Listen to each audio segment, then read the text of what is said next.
Hello viewers, welcome to my channel Learn Electrical Engineering 121 Pod. Hello viewers, in last session we have seen a block diagram representation and find the transfer function, whereas today's session we will see what a signal flow graph is. This is a graphical representation of a system. Even the block diagram representation or the signal flow graph would yield us the same result and same relations and same differential equation. Only difference is earlier one was pictorial representation and this one was graphical representation. This was developed by S.J. Mason. You can call it as flow of signals from one point of a system to another and gives the relationship between the several variables and several nodes, or the relationship between the signal. The way we represent this is in terms of graphical approach, or in simple sense in terms of network approach.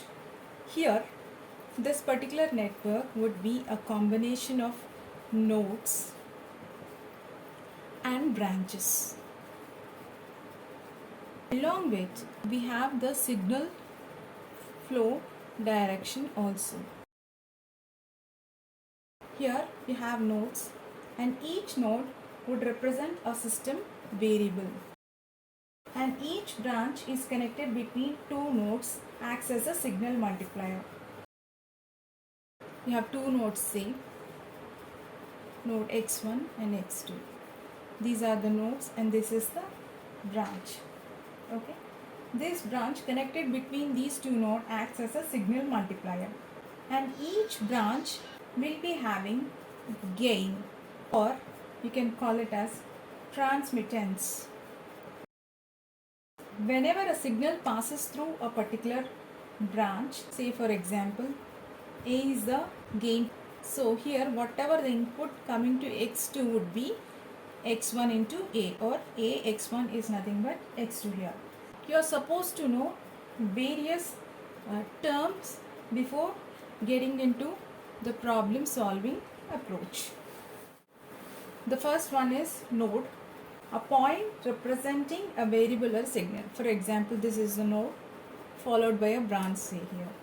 Node is x1, say here. This particular node is representing a variable or a signal at this particular point, say. Branch is the line segment joining two nodes. For example, you have two nodes. If there is a line joining between these two nodes, then you call this as a branch, which would indicate the signal flow direction. If signal flows from x1 node to x2 node, there is a signal flowing here, then this is represented with a gain A. Now the direction is also shown here on this particular branch. Input node or source node. This is the input node. It has only outgoing branches because this is the initial point where the signal starts at. You have output node, or else you can call it as sink. Then this is the output node, say. All the signals won't end up here. Mixed node. It's a node having both incoming and outgoing branches. For example, you have outgoing as well as incoming branches here. We'll see what a path is. You have several nodes, say 1, 2 and 3. A path is a traversal of connected branches in the direction of branch arrows. So from 1 to 3, this is the path. So this would indicate the traversal of connected branches in the direction of branch arrows here. This is the direction. Obviously 1 to 2 there is a flow, and 2 to 3 there is a flowing. A path would surely be that it should not cross a node more than once. From here it has crossed this node only once. Now here at node 2 only once. Even at node 3 it's only once here. This is nothing but path. Open path. It would start at a node and end at another node, 1 and 2 say. This is nothing but open path. Closed path. It would start at this particular node and again would end up same node, then you call it as closed path. Forward path. From input to another output node, say 1 and 2. It is a path from an input node to output node. You should not cross the node more than once. Individual loop. You start at a particular node 1 and 2, again you end up with 1. This is nothing but the individual loop.